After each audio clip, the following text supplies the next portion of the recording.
Good evening and welcome, everyone. This evening we will begin with our 2023 tax rate public hearing. I call this public hearing to order as required by law, at which citizens may be heard on the property tax rates proposed to be set by Joplin Schools, a political subdivision. Roll call, Cheryl.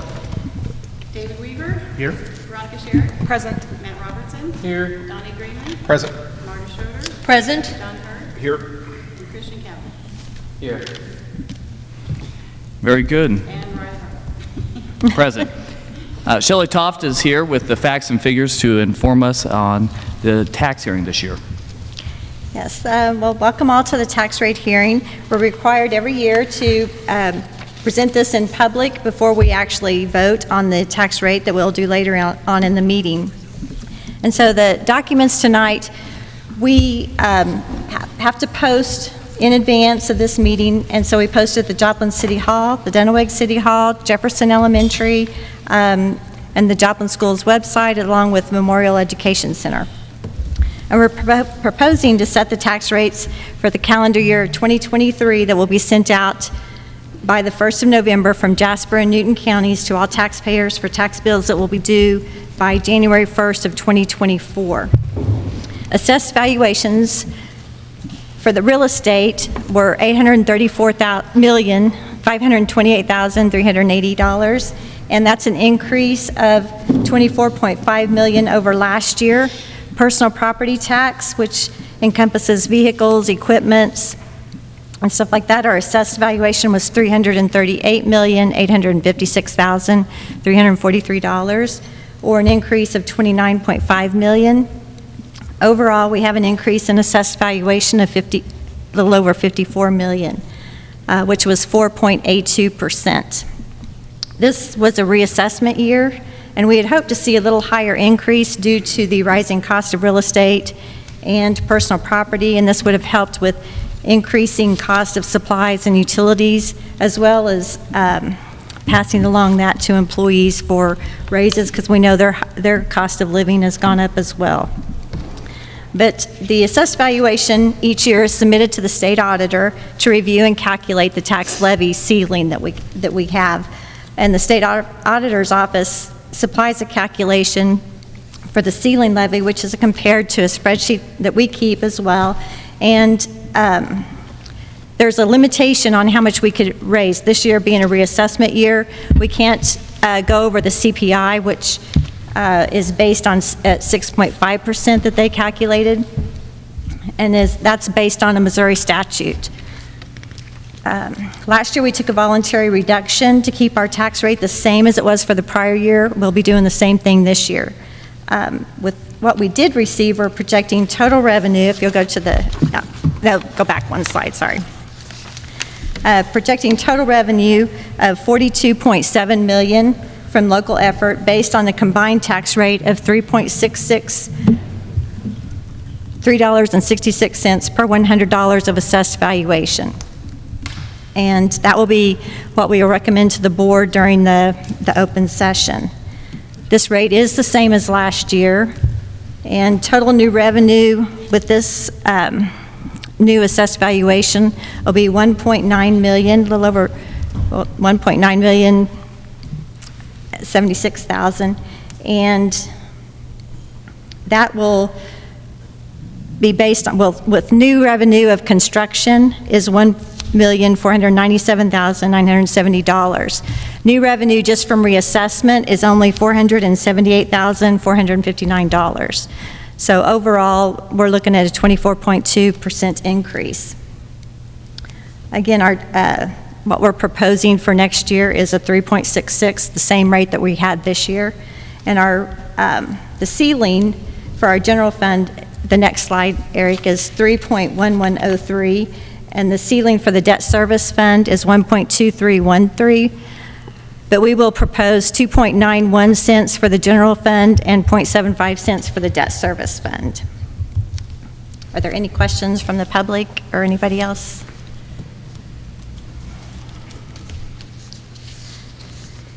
Okay. Thank you. Is there anyone present that would like to be heard regarding the district's proposed tax rate for 2023-2024? Okay. Seeing none, I'd entertain a motion to adjourn to regular session. So moved. Second. We have a motion by Mr. Weaver, a second by Mr. Greenlee to adjourn to regular session. Please vote. Yes. Yes. Yes. Yes. Yes. Yes. Yes. Okay, we'll call the regular session to order. Please join me in the Pledge of Allegiance.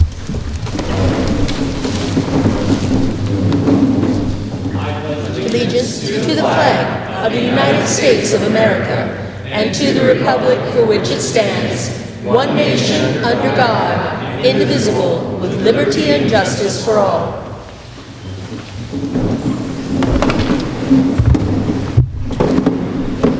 We'll move right into our board president's report this evening. Our first guest is the principal of Jefferson Elementary School, Kern Sorrell, and he has the celebrations for the building tonight. Good evening. How are you? With me, I have Dr. Jason Weaver, who was the predecessor to me, and I felt like because of his years of experience and dedication to Jefferson Elementary, to have a celebration without him, you just can't do it. And so I've invited him to sit with me, maybe hold my hand and help my nerves, and maybe answer some questions I don't know. I'm ready when you're ready. Where does it start at Jefferson Elementary? Everywhere. It always starts with our students and families. In my short time here, I can already tell you we have great students, we have great families. It's a great community, and really blessed to be here, but it starts with our students and families. And one of the things that is unique about Jefferson that I've always been very proud of them is that they have a very clear sense of who they are. And their identity is not just something that they hold vaguely within, but is something we articulate clearly. Every student at Jefferson knows when you ask them who you are, that they answer hardworking learners. And that has always been who they are. And we have helped with an amazing staff of people who will also tell you they are the professionals who love their kids and are willing to do whatever it takes to see them succeed. They bring that out in those kids every day. Next slide. So we made a pretty big statement. So we wanted to bring some proof to the pudding. 89% of our students last year in 2023, the parents committed to completing a family practice homework time with their students each and every night. And that's about 10 to 30 minutes, everything from reading to your child, working with different lessons in both English language arts and math. And so 89% of our students completed that the entire year. Of course, we have some incentives and some other things, but that goes to show the dedication of the families towards the importance of education. Especially because that's completely voluntary homework. That is not assigned by the teacher. It is, we want you to be a better reader, so we read with your kid 15 minutes every night. We want you to know how to be a mathematician. We practice your math facts for 5 minutes every night. And they do. The next picture is our Jefferson Elementary 4th grade academic all-stars from last year. And the next slide after that is 5th grade. And the criteria for that was? They performed at either the advanced or proficient level on either the ELA or math assessment, or in the case of one young man standing up there, he improved and raised himself out of the below basic category into that proficient range because of their hard work. Like any school, it takes a community to raise a child. And at Jefferson, we have a great community. You can see some characters there. One of them may be here with us, but Bright Futures, anytime we need anything, Bright Futures is quick to come to our rescue. Our Jefferson Site Council, you're just never sure what they're going to do, as they were dressed up in their cowboy and horse suit, offering Kleenexes to the mothers on their first day as they were dropping off their babies, and basically improving that relationship that we have with the community. Of course, local health and public safety, and also our Jefferson PTA.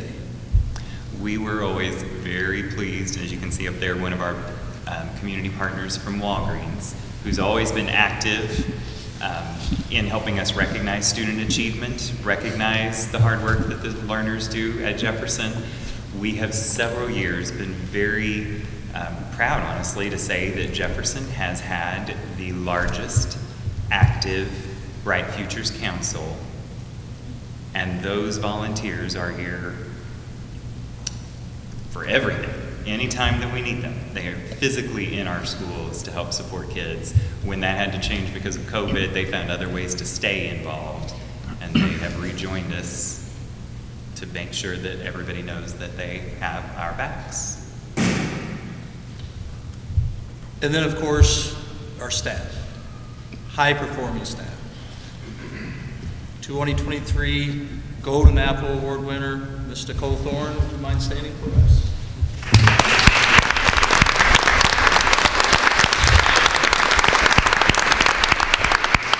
Finalist Meg Cram. Something about being good.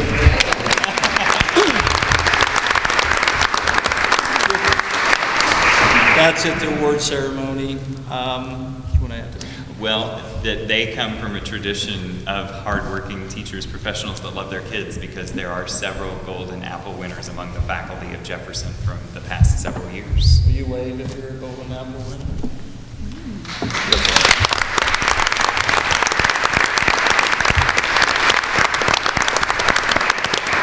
So not only do you have talented staff, you have commitment to teaching. And if you will go into this, that you were part of this, if you will go into this a little bit more, because it's a pretty proud moment. It is. The district's efforts to improve literacy began by making sure we know what we're doing. And several years ago, as we became very serious about our professional development, we started off, we have a couple of teachers that stepped forward, and Nicole and Julie both stepped up to say we would be willing to be trainers. And after going through the rigorous process to become trainers for letters, the science of reading, they took a group of kindergarten, first, and second grade teachers, and myself, because I wanted to know what was going on. And through a 2-year professional development on the science of reading, we have made impressive gains in understanding how to help our students learn to read. What is further impressive about it is that Jefferson also gets to boast 100% of the faculty volunteered to complete the 2-year training. And that includes all of our 3rd, 4th, and 5th grade teachers as well, who wanted to know where the foundation was so that they could build on it.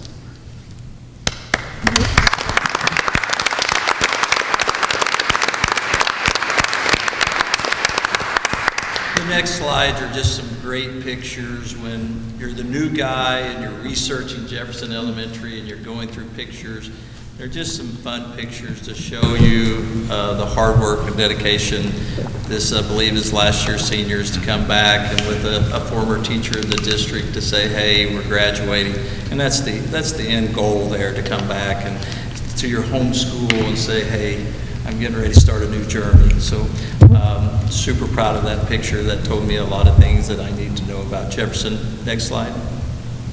So when you talk about continuous improvement, there was an article called Beating the Odds from the Prime Center of St. Louis University. And it talks about school demographics similar to Jefferson. Jefferson ranked in the top 20 in both English language arts and math as far as improvement. The neat thing that when I read that article, many schools showed significant gains maybe in English language arts, or maybe significant gains in math. But Jefferson did it in both areas. And again, more proof to the pudding that good things and great things happen here at Jefferson, and we want to continue that. I was always most impressed with the staff because 6 years earlier when I came, we were on a very different list from the State Department as one of the elementary schools in the bottom 5% of achievement for the entire state of Missouri. And we were off that list 2 years later, and we have continued to rise ever since then and have beaten a lot of odds with our kids. Future academic celebrations, as the results come out, are preliminary MAP scores for 4th grade English language arts Jefferson has 0 kids in the below basic category. If you look across the board,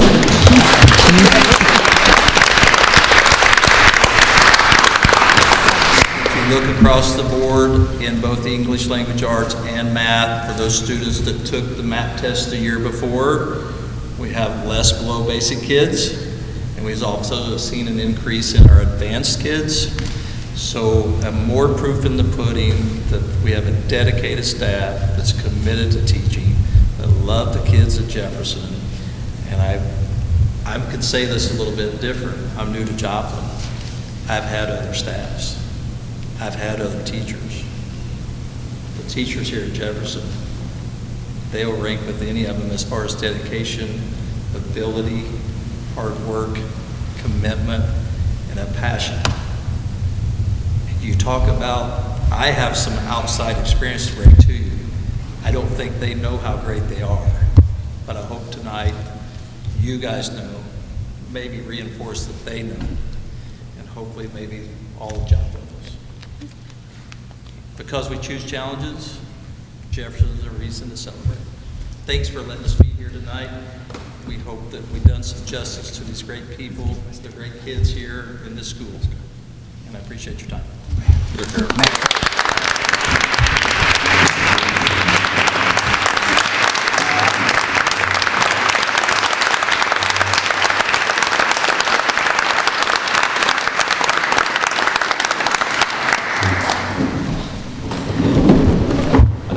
There really is a true story of success here, and over the years as I've been in and out of this building, you can feel that, and I've mentioned that to some teachers this evening, and it's really a model for so many. And probably the most interesting thing tonight, I looked at how many Golden Apple winners are here. I mean, that's probably the highest concentration of anywhere in the district, so that is truly wonderful. And lastly, how long the faculty's been here for the most part. There's very little turnover here at Jefferson. Everyone's working together to move forward, and that really exudes in everything that you do and say. So thank you all so much for letting us be here with you tonight. Our next celebration of the evening is our alternate student representative to the board, Christian Kavanagh. He's been very busy the past few weeks. He's been working on a crosswalk at 20th Street and right in front of the high school. So Christian, would you share a little bit more with us about what you've been doing and what that plan looked like for you and how we got to where we are today? Sure. So around 2 years ago, is this volume fine? Okay. So about 2 years ago, I started going to Joplin High School, just, came out of 8th grade, going into a big school, and after school each day, I would cross 20th Street, that's where my mom parked, and, I'd go home, right? But it was a very unsafe situation because these kids, including myself, were having to dodge traffic crossing that road. And it is a natural place to cross because, before the crosswalk went in, it looked like all signs were pointing to cross the road here, right? So it was an unacceptable situation to see how unsafe it was, though, to cross this road. And, it's a matter of priorities, right? Like what you want to do with your time. And I felt that the best use of my time would be to say something about what was happening. So I went to the Joplin City Council and I addressed some of my concerns there, and I mentioned how I thought that a crosswalk would be a good idea. Now, when you're doing anything in this sort of, in this scene, right, in the school or city scene, there's a lot of, there are a lot of papers that have to be signed, a lot of paperwork, the bureaucracy and all that, just you have to go through. So that's why it took 2 years to get done, but I went through all that, right? A study had to be done to determine whether a crosswalk was necessary. The study determined that it was necessary, and before you knew it, it got in. So it's a great thing that needed to be done, and it got done, so. For a very long time and very helpful to many people in the future, so thank you so much. This evening, we also have another guest with us from a little further north up in Columbia, Melissa Randall, the Executive Director of Missouri School Boards Association, is with us tonight. And I've gotten to know Melissa over the past few years, and she's wonderful in what she does, and she advocates for kids and school boards in highly effective ways for us to get better as boards all across the state. So we wanted to ask her to come to our first meeting out in the community and to observe really what we're doing here in Joplin, because we're proud of what we're doing here. A little bit about MSBA. It is an advocacy service for school boards across the state. And I want to share a few highlights of what they're working on right now. Currently, they're building a school safety training center to focus on prevention, preparedness, and response for a wide range of safety concerns, including active shooters, cybersecurity, artificial intelligence, severe weather, earthquakes, and fire. They've launched 2 mobile training vans later this year that will allow them to deliver sophisticated safety training on-site in school buildings as needed. The Missouri Department of Public Safety extended a grant to MSBA to allow them to continue to provide emergency operations app to all schools throughout the state for free. Holding 17 fall regional meetings this year in the next coming weeks throughout the state to focus on board governance, executive leadership, and student achievement. And lastly, we as a board will be attending an annual conference this November, and we will learn a little bit about artificial intelligence, the School Safety Academy, and 75 concurrent sessions for board members to focus on board governance, student achievement, school finance, and executive leadership. So for us, one of the things that I mentioned at the back to school celebration is that we know that the board has a lot of work to do and continuous improvement. And you know, this is energizing to me, at least, to be here tonight, because we need to follow you as well, in the sense that getting better every day and working towards that goal. So Melissa, if you'd like to come up, and I'll share a little bit about Melissa and her career, and she's going to share with us her experience with Missouri School Boards Association. Melissa is the executive director of the Missouri School Boards Association. Prior to being named the executive director for MSBA in 2015, Ms. Randall served the association for over 20 years in various roles, including general counsel, deputy executive director, and a state and federal lobbyist. She also serves as the chief executive officer of the MSBA Future Builders Association and Foundation. Melissa earned her Bachelor of Science from Missouri State University in Economics and Accounting and received the 2023 Missouri State Bear of Excellence Award. She received her Juris Doctor from the University of Missouri at Columbia. Melissa serves the education community in a number of roles, including chair of the Education Roundtable, a member of Governor Mike Parsons' School Safety Task Force, a member of Jobs for America's Graduates Board, officer of the Missouri Securities Investment Program, the past chair of the Missouri Bar Committee on Civics Education. She's the co-chair of Local Leaders Partnership, Missouri Rural Development Partnership Board member, and COSPA Founding Member Board, and the DESE Teacher of the Year Selection Committee. Melissa.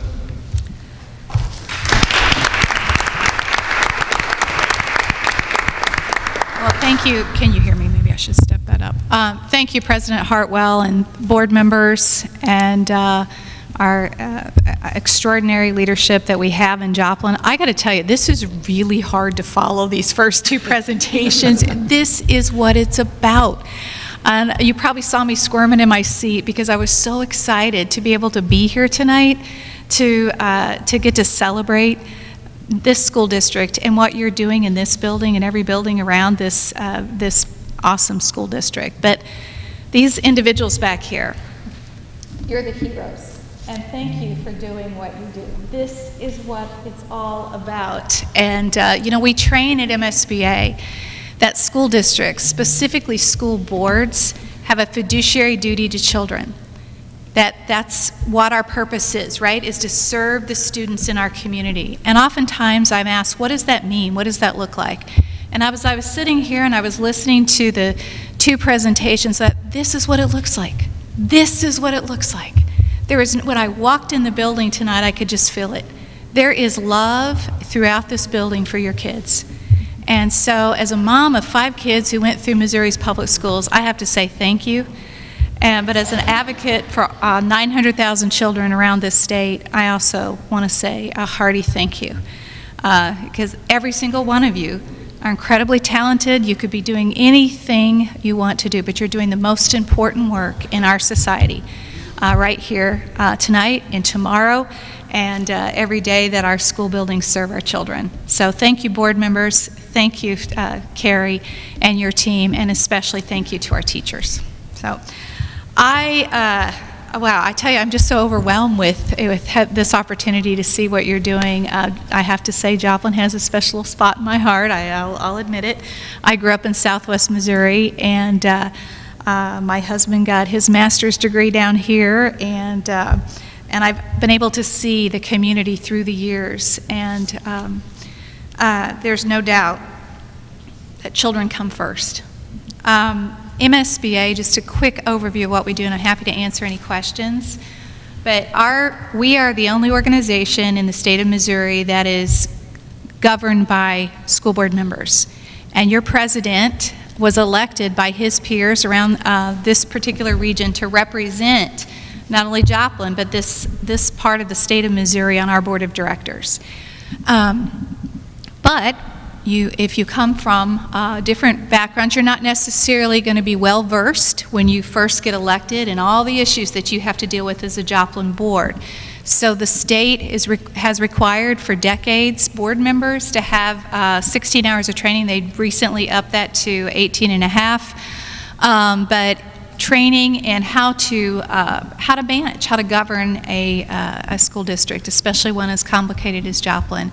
And you all have done a phenomenal job in that portion of it as well in your training. We also offer opportunities for you to network with your colleagues from around the state through our conferences.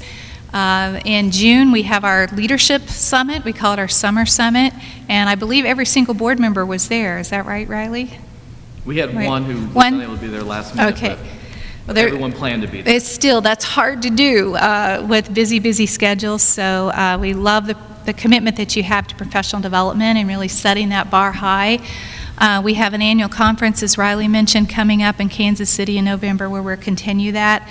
And Riley mentioned our safety work. That is something that we've been, again, let me give you an example of why that is such a priority for this state. It's because of you, board members. The state of Missouri went through a funding crisis in the early 2000s, and they had a safety center that was funded by the state of Missouri. The state zeroed out funding when we were in a state funding crisis for that, and so the safety center was going to go away. And board members from around the state said, no, we have to step forward and continue to protect our teachers, our administrators, and especially our students. So they said, figure it out. They challenged our association, our board members around the state. They said, figure it out, let's keep this going. And so that's how we got engaged in safety. They made it a priority without, state funding. They said, we have to make our children and our staff a priority. And so that we have been working on safety for 15 plus years now. Gosh, it's actually 20 years, isn't it? It was the early 2000s, but so for quite a while now. But that's the focus that Missouri has. We're a state that doesn't make excuses for our kids. We solve the issues and at the education level. And I love that about our state. I love that about the service of school boards, and the power of local control. We are problem solvers.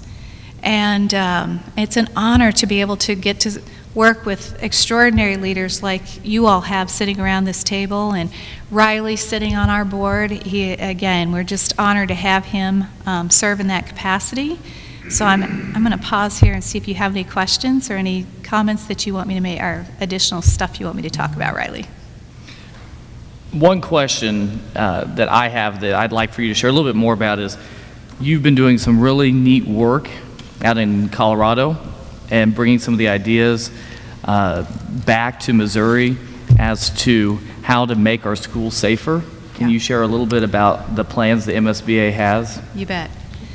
So let me emphasize, when we talk about safety, a lot of attention, obviously for good reason, is given to the situations that are involved with active shooters, right? But that's a portion of what we do, but our real emphasis is on preventing that from occurring in the first place, right?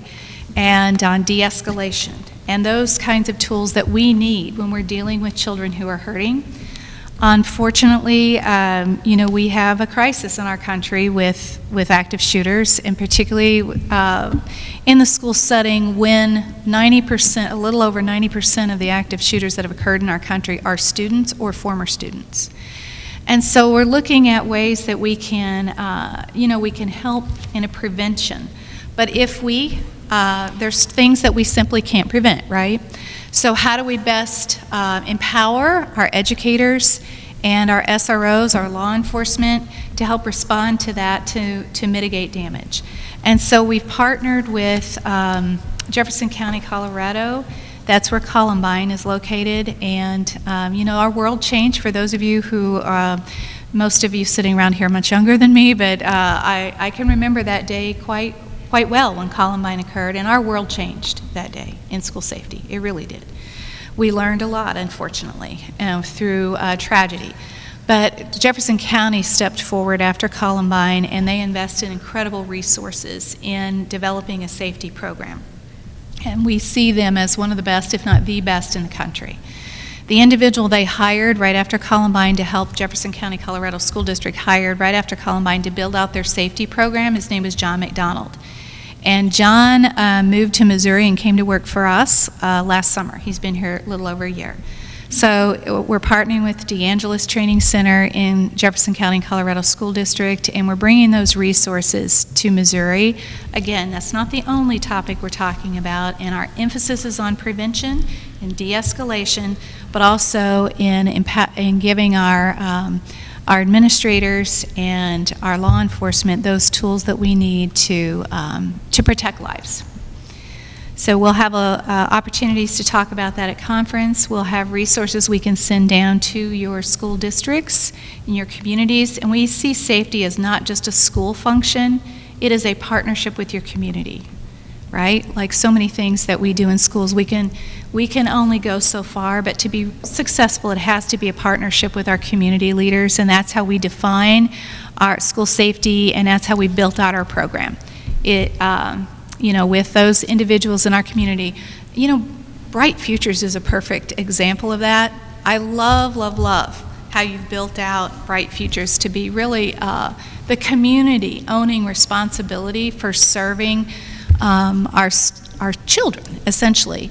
And school's a great avenue to deliver those services, but you don't see it as just a singular responsibility. It's all the community coming together to meet the needs of our kids, and we echo and mirror that philosophy as well.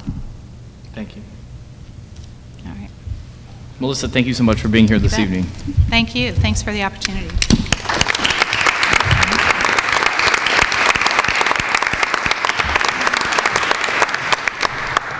Our next item is our Board Finance Committee report. Finance Committee met recently to review the proposal that you heard Ms. Toff present to us. Very well done. Thank you for that very informative information. We have two sources of funding for our district, two large sources. Our assessed valuation on our taxes, and also money from the state, which is based on ADA or attendance. And while we can't control a lot of what happens with the assessed value, we do have a lot to say with attendance, and so that's an important part of funding for the future. And so the Finance Committee met, we reviewed the information that was presented tonight, and the Finance Committee was impressed and wanted to recommend approving what was presented to us tonight. Thank you, David.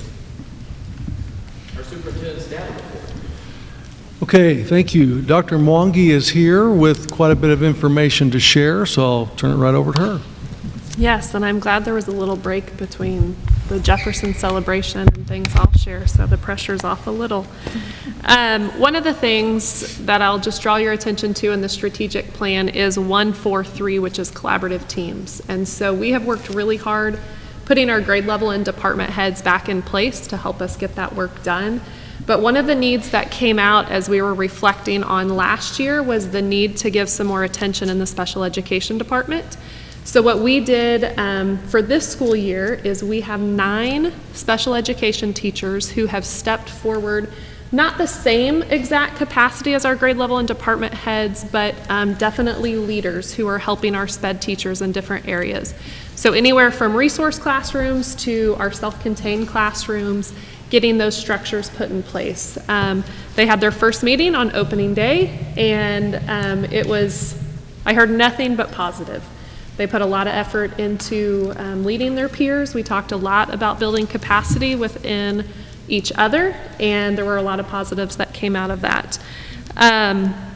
The other thing to just kind of put everything together is our special education programming, which really Dr. Dickey is integral in that work with our SPED department, but we, for the first time ever maybe, I don't know, we have programming in every zone.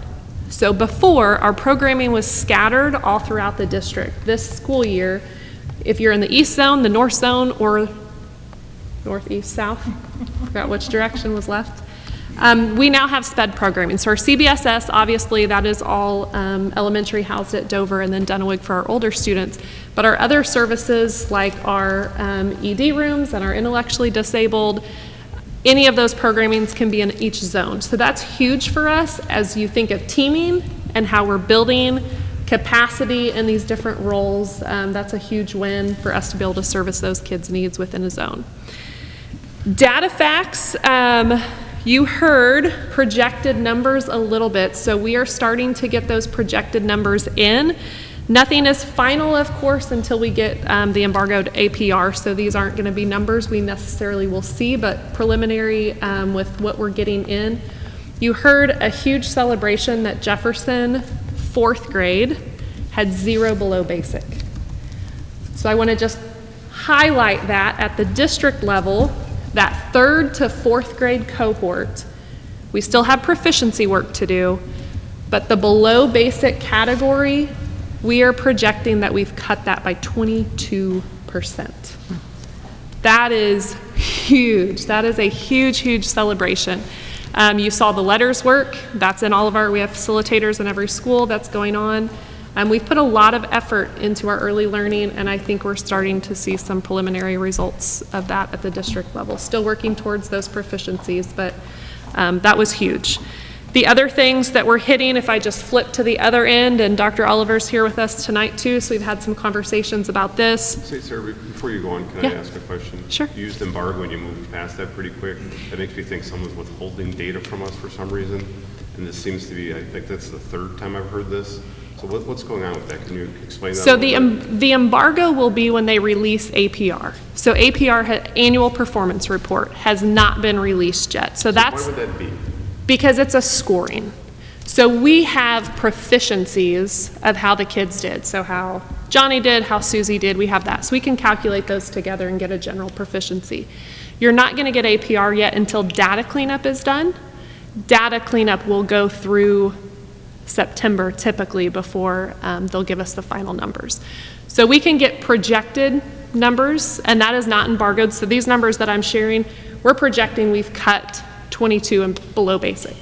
So we can give those data. Usually facts. it's every year about September is when we get the data, or is it taking longer now? So the data is in. Okay. So when we say how did Jefferson Elementary do in ELA? Those projected numbers are in.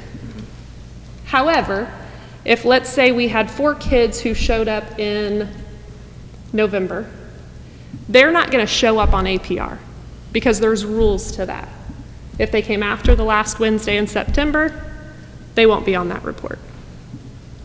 So we don't have the APR report from the state. Okay. When they say they're doing data cleanup, I mean, what does that mean? Because cleanup means that I have data that's not correct, or I have data that I'm trying to digest or remove for some reason. But it's not like someone manually needs to do those things. But it's not. I know it's not. You're not leading it, but it's just like I scratch my head on that because I'm like, wait a minute. The kids got out of school in May. Right. None of this stuff is manual. It's not 1962. It's all computerized. So why would it take 5 months to get the data back? If we're interested in, hey, we can make changes now. If we knew what the data was, we can't because we're waiting on the state again. Right. What could we do to make the state compress that so you could actually, the only purpose of data is so you can take active action on improving things. Right. But it's like they intentionally slow it and drag it. I don't understand that. Nobody Yeah. does things like that. So things that we have done, and this may help provide some clarity just for those not as familiar. So when the window closes, when the state windows close, we then get something called an item analysis. So we use that for general curriculum direction. So last spring, the last week of school, Learning Service Department went over to Joplin High School, for example. And we said, okay, we don't know the exact scores of all the kids, but here's general projections of where we're landing on these standards, because that does impact summer curriculum work. So the item analysis that we receive, we get so many days after those windows closed, which will happen for curriculum work during summer. Then they will release what's called an individual student report. They're called ISRs. So then we can see Johnny scored about this % on the assessment. And so then we can calculate all of those, and in the system, it will give a projection like it showed Jefferson didn't have any in below basic. So we can celebrate if it's 0, that's a pretty good indication that's not going to change. So all of those data points then get put into an APR report. APR is a calculation for MSIP, so that's the accreditation calculation. So they're going to calculate growth, they're going to calculate proficiencies, they're going to put all of that into a scoring metric. That scoring metric gets given to us as a preliminary for us to review, and then we say, no, you didn't get this right. So for example, another highlight I was going to share, IRCs, we had 93 kids 2 years ago who got a proficiency score. We have 162 last year. So we grew those industry recognized credentials. When we pull that, we're making sure all 162 kids got on that list. Because if they didn't, in the appeal window, we're going to appeal that to make sure all 162 got on there. Work keys is similar, so we were at 260. Last year we had 399 proficient scores. That's a huge college and career improvement. So when during that appeal window, we're going to make sure what the state gives us is what we show that we should have. And then once that appeal window closes in the state, then they'll release the final APR. So that's the process. Whether it's right, wrong, or indifferent, that's what we're But why does it dealing take with. 5 months? That smells like a day. We should talk to MSBA and have them lobby a little better. Well, Get, and I'm asking, sir, because I would think that's something you would want. You'd want those results back sooner, quicker, faster. So that's kind of what I was getting to. Thank you, Matthew. What would be the next step? How could we push whoever the entity is, the glacial entity, to less than 5 months, please? You want to it get sounds like into- we're getting the preliminary data enough to make changes to curriculum for next year. But it's yeah. hampering their efforts too. Yeah. We do, what she said about item analysis is big. We can start making holistic changes to what's going on at different grade levels. So just because we don't have an exact score on a student from a final report until a little bit later doesn't mean the information that we didn't have is very valuable to help us make changes curriculum-wise, creation of lessons or whatever, as soon as we get it in the summer and then right into the fall. I think the fact that because the state is so reliant on these several different measures, it's the accuracy of the measures per student to go back in this complicated formula to create this accreditation number. So we're really moving on. We are moving on in terms of helping our kids and helping our teachers and sitting down with information to go forward. But it is taxing to wait on an accreditation number all the way up until December. It'll be December. The final Yeah, one it'll will be December. That part, but as far as to what changes in the classroom, we hit the ground running with that right now. Yeah, so I don't want to belabor the point, but if you could come back to the board and just say, look, this is the timeline and here's why it takes 5 months. Maybe that could help clear that up. Or tell us who we need to talk to see what you can do to take time out of it. Because I get it. You can make some changes, but you'd make the best change if you had all the data sooner, quicker, faster. And that's the only reason I'm asking on this one. Yeah, I think the appeal window contributes a lot to that, of the intricacies of what goes into APR. So it is anything from attendance cleanup to students who maybe weren't here the last Wednesday in September and how they handle and pull that data, all the way to we've got to appeal an ACT score because you had this kid with no points and they really should have 1.25 points because they took the assessment in April and got a 24. So it's a lot of tedious checking. And so I'm sure from the state perspective, I don't know, but from the state perspective, over 500 districts, I'm guessing that's why their window is the way it is. I'm not sure, I can't speak for them, but we basically are given, right now, we're waiting to see when that memo is for the appeal deadlines. How many staff do we have devoted to that process?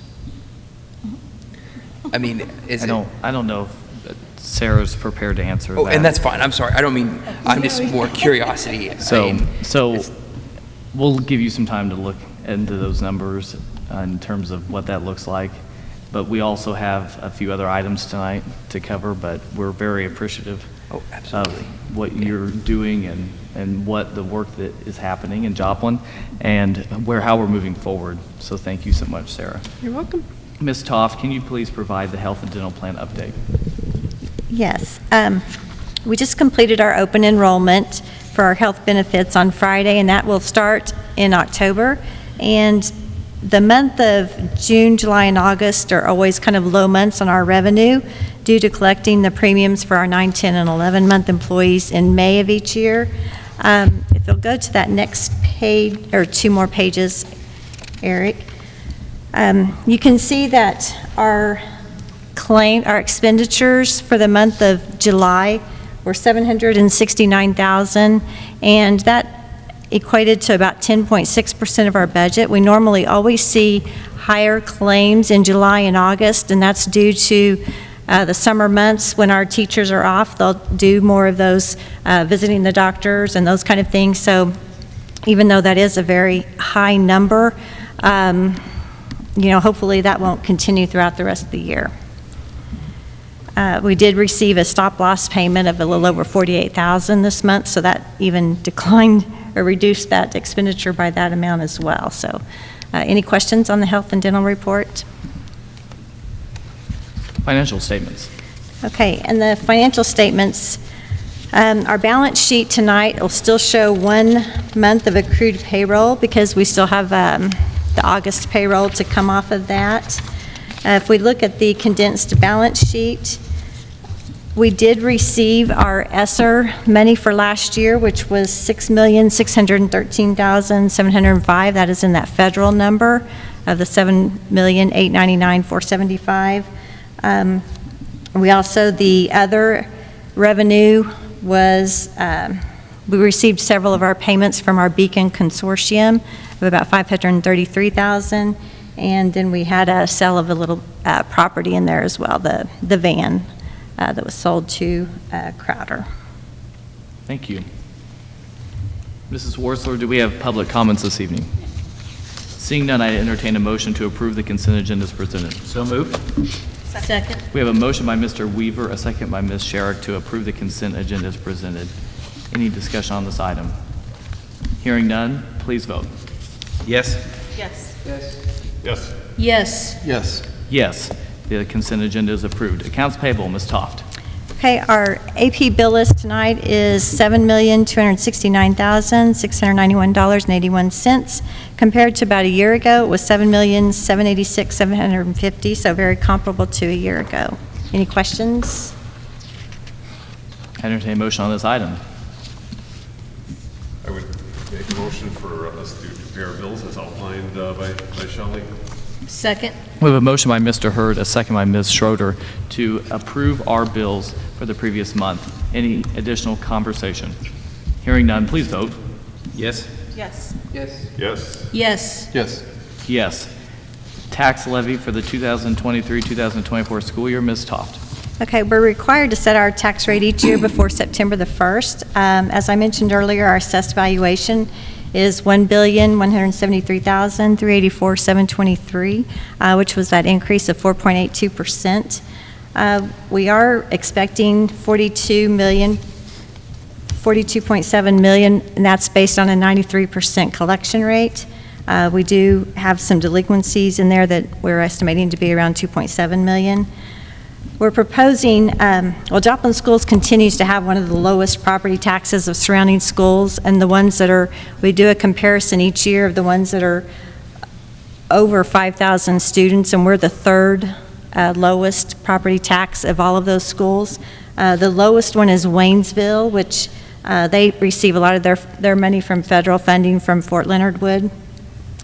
But we are the third lowest. We're proposing tonight the 2.91 for the operating fund and 0.75 for the debt service fund, the same tax levy that was last year. And this will allow us to meet our debt obligations and provide for our general operating expenses. As mentioned earlier, we talked about the state funding is affected by our attendance. And so we're going to continue to focus really hard on our attendance this year. That's really strong. I think we're developing a committee, Dr. Dickey is, to work with all the schools on that. With our projected numbers, based on our attendance from last year, we would see a decrease of $2.4 million from the state this year if we were not allowed to continue to use our prior pre-COVID attendance numbers. So that's something that we have to keep in the back of our mind for future. Any questions on the tax rate? I move for approval of the tax levy as proposed. Second. We have a motion by Mrs. Sherrick, a second by Mr. Greenlee, to adopt the tax levy proposed. Any additional conversation? Hearing none, please vote. Yes? Yes. Yes. Yes. Yes. Yes. Yes. Next item, Mr. Harding, teacher MacBook purchases. Yes, so the two things that teachers do not like to give up are their classrooms and their computers. So their life tends to be on their computers, and you're looking at me right now, if you agree with me. So we have some teacher computers that are becoming to be outdated, and so they need to be replaced, and so we are going to replace some teacher MacBooks for them, those that are aged out. And Eric, is there anything I'm missing? Feel free to jump in. But we are also using the sale of some old technology that we have been able to sell to purchase those new MacBooks for our teachers. So, are any questions? We'd be happy to answer it, or Eric would be happy to answer. If not, we propose to purchase some new MacBook Airs for our teachers. I'd make a motion that we approve the new MacBook purchase for our teachers as outlined by Matt. Second. We have a motion by Mr. Hurd, a second by Mrs. Sherrick to approve the purchase of 45 M2 MacBook Airs at $52,155. Any additional conversation on this item? I got a question. How often, is there a refresh cycle for teacher devices, or is it just as needed? I've kind of written into my strategic plan. I'm hoping to at least do 60 a year. Okay. And with that big purchase, we just did 400. And so that kind of helped with this year also. But with the additional sale of our Apple surplus stuff, we were able to purchase 45. Okay. Do you know what the average age of them are district-wide? The bulk, well, with changing out the high school, that changed it out a little bit, but middle school and elementary, they're around 2014 right now. Ooh. So we're like 9 years on average across the district? Probably about 50% of those. Okay. Well, if we can help you fix that, The rest are, let me know.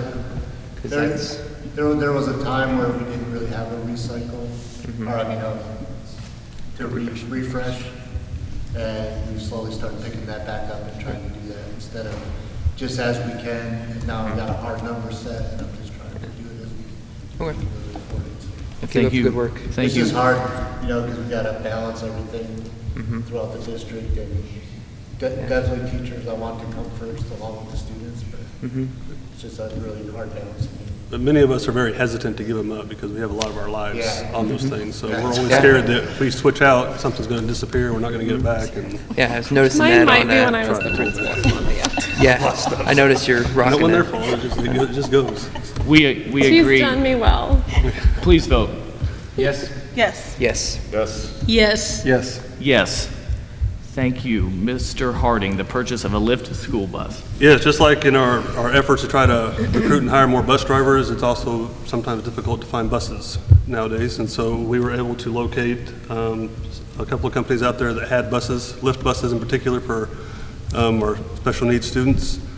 And so the bus we are recommending is similar to other buses in our fleet, and so it makes it easier for our mechanics to address issues with those buses, and so we are recommending the purchase of the bus from Midwest Transit. I'd entertain a motion to approve the Midwest Transit bus bid. So moved.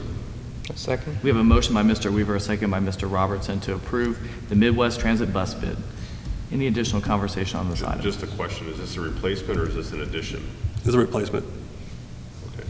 And the As old one aged out. This one we should receive in May, and we have two that are probably on the tail end of their life cycle. How old are they?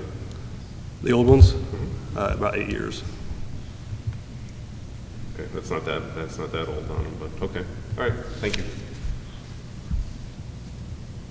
Any additional comments? Thank you, Mr. Harding, for your work on this. Hearing none, please vote. Yes. Yes. Yes. Yes. Yes. Yes. Yes. Plus deltas. A lot of pluses tonight. I'd certainly call out our hosts at Jefferson and the great work that they've done. I feel honored that as a board we're here tonight. Commend you on everything you've done and continue to do. It's a great turnaround from where we were at a couple years ago till today, but absolutely just blown away on the positive, so thank you. Thank you very much. I'm energized being here tonight. It's great to be here. A lot of familiar faces in the crowd, so it's good to see old friends and make some new ones as well. So thank you all so much for hosting us tonight for our first meeting out in the community. Go ahead, Dominic.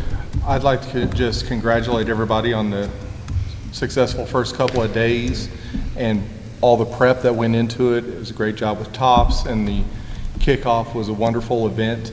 Just thank you for everybody participating, being here, making this such a fantastic school district for our kids. And a huge shout out and thank you to the Jefferson team. Coming from an old Jefferson Jaguar, pre-Eagles, thank you for everything you do for our kids over here on this side of town. You kind of get forgotten sometimes. Thank you for what you do. You're not forgotten by us. I'd like to thank the communications department with their work on Parent Square. I've had a lot of positive feedback from teachers, and also just for me using it with my kids. It's nice to have all the communications so far in one application, and looking at past, also being able to look back at past communications has been useful. So good job. So far has been really good. Just like one thing I want to call out on, it would be as a delta, is that this issue of attendance I've heard come up a couple times tonight from other members of the board. So I know it's on your minds also. Carrie, I commented on the letter you had sent out at the beginning of August. I thought it was spot on to raise the emphasis on attendance. I don't think we can give that lip service, though. I think what I would ask the administration, I know, Jordan, you're going to lead up the team on that, but we've got to get an action plan by school of who's doing what to get this attendance back up. And I spent a lot of time over the summer visiting with a lot of parents and a lot of teachers. And there's two things that I keep hearing from the teachers. They're fully aware of the fact that it's a compounding effect. When kids miss, it does two things. It slows up the entire class because they're going back to try to teach the kids to bring them along. And when they miss those days and they come in the next day, from a kid's perspective, they're more disengaged now because they missed the previous lessons. And so to help our teachers, to help our students, to help our communities, I really believe that we've got to focus by school and have some real hard action items on what we're going to do to get the attendance back up. It's a problem not just in Joplin, it's a problem nationwide. But I think if we're going to be a leader, and we should be the ones that should teach the rest of the state of Missouri on how do you really get the attendance back where it needs to be and drive that back up to what the historical numbers have been. So I look forward to hearing from the administration on what you put together. But I've heard some good things. I thought your letter was excellent, Carrie. If everybody hasn't read that, please do so. But we got to do more than that to really get into the weeds on this issue and get the kids and the parents all rowing in the same direction to get that attendance back up. Very concerned about that. Well, I trust, I think Carrie and Jordan have a plan for this, and I think that with time and with the support of our district and our teachers and all those, I know they're very concerned about it as well, and I know that that will come forward and will improve for all of us. I'd like to welcome two new administrators. Mr. Sorrell, thank you for hosting us and your new position here. Welcome. And Dr. Oliver is with us tonight at the high school. It's a good thing that he's here and he's still upright after 2 days. So thank you for joining Joplin Schools. We're glad you're here. And thank you to the teachers of Jefferson that have been here, and thank you for all that your hospitality here tonight. One last shout out is to everybody who helped make tonight possible. Yes. Thank you for your hard work on putting this together, letting us take the board meeting on the road. It was a great event, successful. Looking forward to doing it the next time. And to our tech people, Brad Douglas and his team, thank you. I know it's a lot of work to make this possible, so appreciate that. I entertain a motion to adjourn to closed session. I'll move. Second. A motion by Mr. Robertson, a second by Ms. Schroeder to adjourn to closed session. Please vote. Yes? Yes. Yes. Yes. Yes. Yes. Yes, meeting's adjourned.